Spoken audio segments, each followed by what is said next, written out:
విమర్శలకు, వీధి కుక్కలకు భయపడితే గమ్యం కాదు కదా, వీధి గుమ్యం కూడా దాటలేం. అలాగే చంద్రబాబుకు, లోకేష్కు, పవన్ కళ్యాణ్కి భయపడితే అది వైఎస్ఆర్సీపీ కార్యకర్తనే కాదు. మరి బీసీ వాళ్ళపైకి వాళ్ళు అనుకోకుండా దండయాత్రలు చేస్తారు. ఈ కూటమి ప్రభుత్వమే బీసీ వాళ్ళ మీద ఆధారపడి బతుకుతుంది, కానీ వాళ్ళకే ద్రోహం చేస్తారు. ఎందుకంటే బీసీని అడ్డం పెట్టుకోకపోతే వాళ్ళకి ఎక్కడా గెలుపు ఉండదు, వాళ్ళకు ఏ ఏరియాలో చూసినా తినడానికి తిండి కూడా ఉండదని మాత్రం నేను మనవి చేసుకుంటున్నాను. బీసీ అనగానే మా వెనక నడిచే కుక్కలు అనుకుంటారు వాళ్ళు. బీసీ నాయకులు, బీసీ ప్రజలు తెలుగుదేశానికి ఎన్నుముక అని చెప్పుకుంటారు, కానీ వాళ్ళు ఆ బీసీ వ్యక్తులను పైకి ఎదగనీయకుండా తొక్కడమే వాళ్ళకు తెలుసు. బీసీలు ఏముందిలే, 120 కులాలు ఉన్నాయి, ఏ కులం గట్టిగా ఉన్నా అన్ని కులాల మీద మనం విమర్శించవచ్చు, ఎవరు పట్టించుకోరు అనే ద్వారంలో చంద్రబాబు బీసీలకు, జడ్జీలకు అన్ఫిట్ అన్నాడు. బీసీలు రాజకీయానికి అన్ఫిట్ అంటున్నాడు. బీసీలను ఎదగనీయకుండా తొక్కడానికే ఆయన విధానం అని చెప్తున్నాడు. ఎందుకంటే స్టేట్లో 65% వరకు బీసీలు ఉన్నారు. ఈ బీసీలకు అవకాశం ఇస్తే రేపు మాకు అవకాశం కోల్పోతామనే ఉద్దేశంతో బీసీ నాయకులను ఎక్కడే కానీ పైకి ఎదగనీయకుండా ఈ ఓసీ ప్రజలు నాయుడు, చంద్రబాబు నాయుడు మరియు పవన్ కళ్యాణ్, లోకేష్ బీసీలను వాడుకుంటారు, తొక్కేస్తారు. ఏముందిలే, బీసీలో ఉన్నటువంటి 120 కులాలకు మనం చేసేదేమన్నా ఉందంటే వాళ్ళ కులవృత్తులపైన ఆధారపడిన పనిముట్లు ఇస్తే వాళ్ళు మన వెనకబడి పడి ఉంటారులే అనే ఉద్దేశంతో వాళ్ళు ఊహించుకుంటున్నారు. బీసీ సోదరులారా, ఇప్పుడైనా మీరు తెలుసుకోండి. ఎక్కడైనా సరే, ఏ బీసీనైనా సరే వాళ్ళు ఎదగనీయడానికి మన ప్రయత్నం చేశారా, ఒక్కసారి మనస్ఫూర్తిగా ఆలోచించమని నేను మనవి చేసుకుంటున్నాను.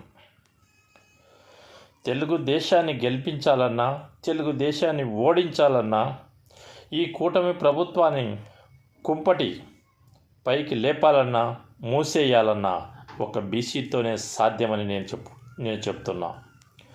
అలాంటి అవకాశం ఉన్నటువంటి బీసీలను ఎందుకు ఎదగనీయడం లేదు అనేది ఒక క్వశ్చన్ మార్క్గా మీరు ఊహించుకోండి. గుమ్మెం మందికి వచ్చిన వాళ్ళము గడప దాటకుండా వెనక్కి పోలేము. రాజకీయాలకు వచ్చిన,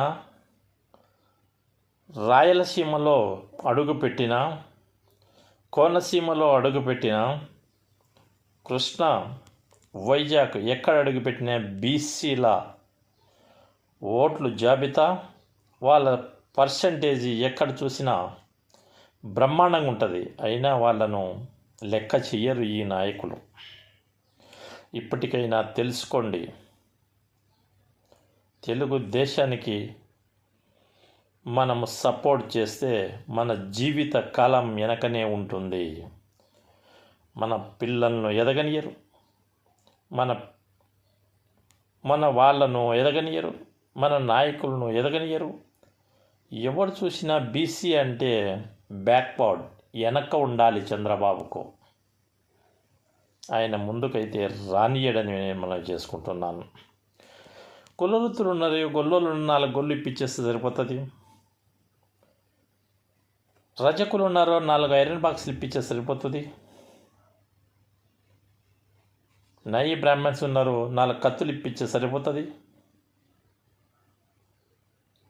ఇట్లా చెప్పుకోముంటూ పోతే ప్రతి ఒక్కరికి వాళ్ళ పనిముట్లు ఇప్పదిచ్చే వాళ్ళు వాళ్ళ పని వాళ్ళు చేసుకుంటారు.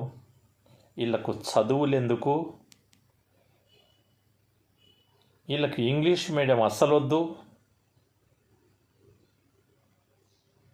వీళ్ళకి కావాల్సినంత వాళ్ళ కులవృత్తులే, జీవితకాలం కులవృత్తులు చేయండి, మా అందరికీ సేవ చేయండి అని చెప్పుకోవడం తప్ప బీసీలను ఎదగనివ్వడానికి వీళ్ళెవరూ పూనుకోరు. ఇప్పటికైనా తెలుసుకోండి, బీసీ వ్యక్తులు ఏకం కావాలి, చంద్రబాబుకు ఎగనామం గీకాలి,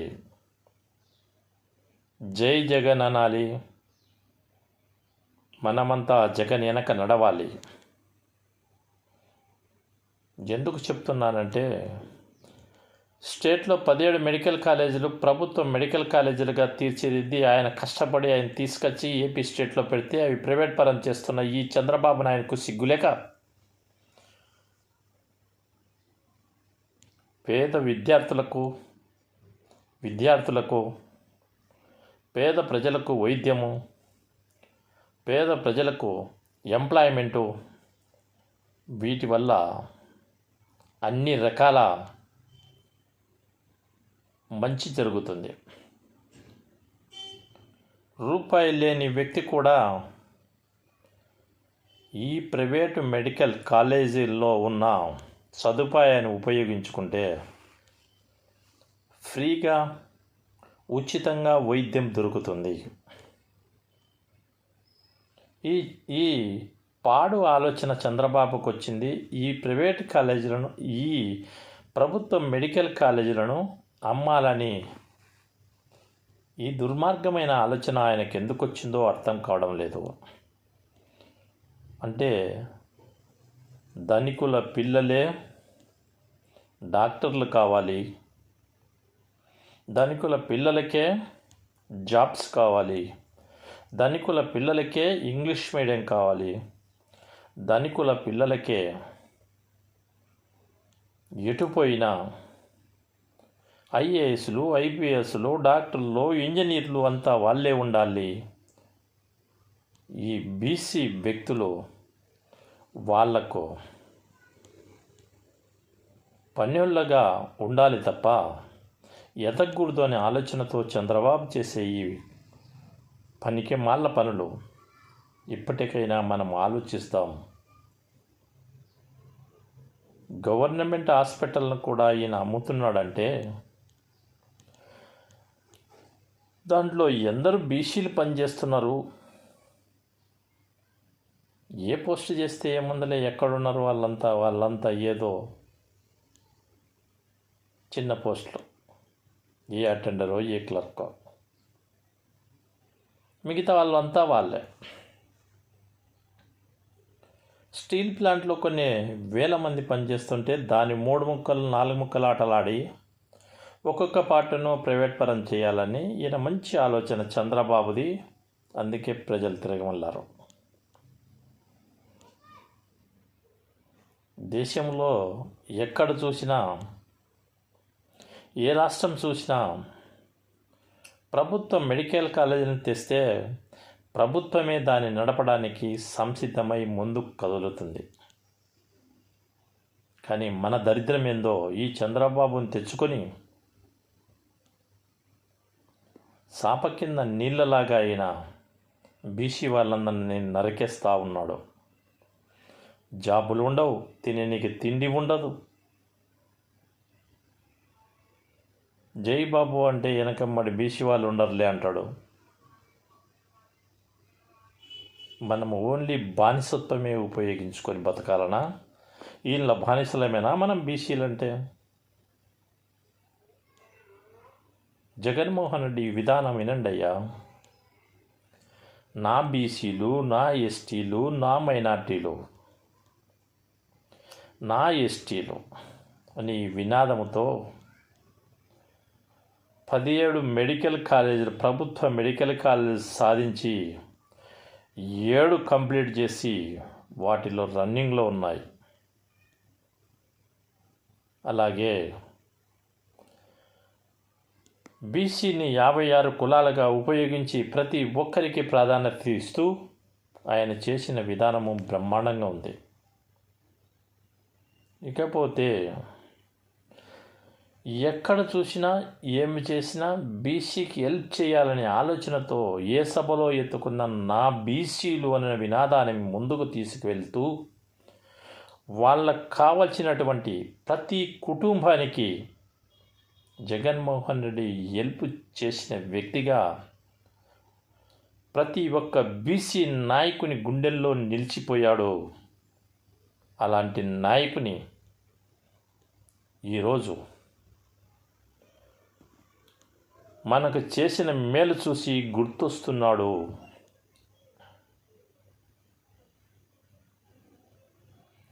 ప్రజల వైపు చూస్తున్నాడు జగన్మోహన్ రెడ్డి. ప్రజల్ని ఏ విధంగా మోసం చేయాలని ఆలోచిస్తున్నాడు చంద్రబాబు నాయుడు.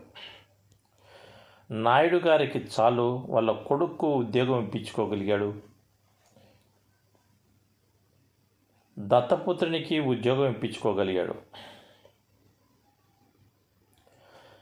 కందిపప్పుకు శనగపప్పుకు తేడా తెలియని వ్యక్తి కూడా ఈరోజు మినిస్టర్. 50 పైసలకు 1 రూపాయికి తేడా తెలియని వ్యక్తి కూడా ఈరోజు ఒక ముఖ్యమంత్రి. 50 పైసలకు 1 రూపాయికి డిఫరెన్స్ తెలియని వ్యక్తి కూడా ఈరోజు ఒక ఉప ముఖ్యమంత్రి. వీళ్ళ ఎంజాయ్మెంటు ముగ్గురికి 3 హెలికాప్టర్లు ఉన్నాయి. వీళ్ళ ముగ్గురు ఎక్కడైనా తిరగచ్చు, ఏ మూలకైనా పోవచ్చు, ఏ దారికైనా పోవచ్చు, ఎక్కడైనా పోవచ్చు. ప్రజలకు ఏమన్నా ఇబ్బంది జరిగితే మాత్రం హెలికాప్టర్లలో పోరు, వాళ్ళని పట్టించుకోరు, వాళ్ళకు కావాల్సిన సదుపాయాలు చూడరు. కేవలం భాగాలకు వచ్చినప్పుడు మూటలు సంచులు డబ్బులు ఎక్కడో ఇంచి దండుకున్న డబ్బులన్నీ మొత్తం దగ్గరికి వచ్చినప్పుడు వాటాలు మాత్రం వాటికైతే చాలా ఇంట్రెస్ట్గా తూకాలు వేసుకొని ఎవరి వాటా వాళ్ళు తీసుకుంటారు.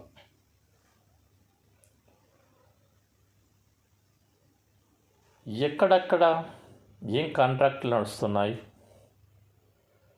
ఎక్కడెక్కడ ఏ మైనింగ్స్ నడుస్తున్నాయి, ఏ ఏరియాలో యూనివర్సిటీలు ఉన్నాయి, ఎక్కడి నుంచి ఎంత ఫండ్ వస్తుంది, వాటిలో నా వాటా ఎంత, నా బరువు ఎంత. నేను ఉప ముఖ్యమంత్రిని కదా. సీఎం ఫస్ట్ వాటా అయితే సెకండ్ వాటా పవన్ కళ్యాణ్, థర్డ్ వాటా వచ్చేసి లోకేష్. వీళ్ళ ముగ్గురికి 3 హెలికాప్టర్లు ఉన్నాయి. వీళ్ళ మూటలు జాగ్రత్తగా తీసుకుపోయి హైదరాబాద్లో పెడతారు, మరి ఇతర దేశాలకు పంపిస్తారు. కానీ ఏపీలో ఆ డబ్బు ఈవినింగ్ కొరకు కూడా ఉండదు. హైదరాబాద్లో 5 స్టార్ హోటల్స్లో పెద్ద పెద్ద మీటింగులు నడుస్తాయి, అక్కడ బ్యాగులు వస్తాయి. ఆ బ్యాగులు అక్కడి నుంచి ఎక్కడ పోవాలనో అక్కడ వెళ్ళిపోతాయి.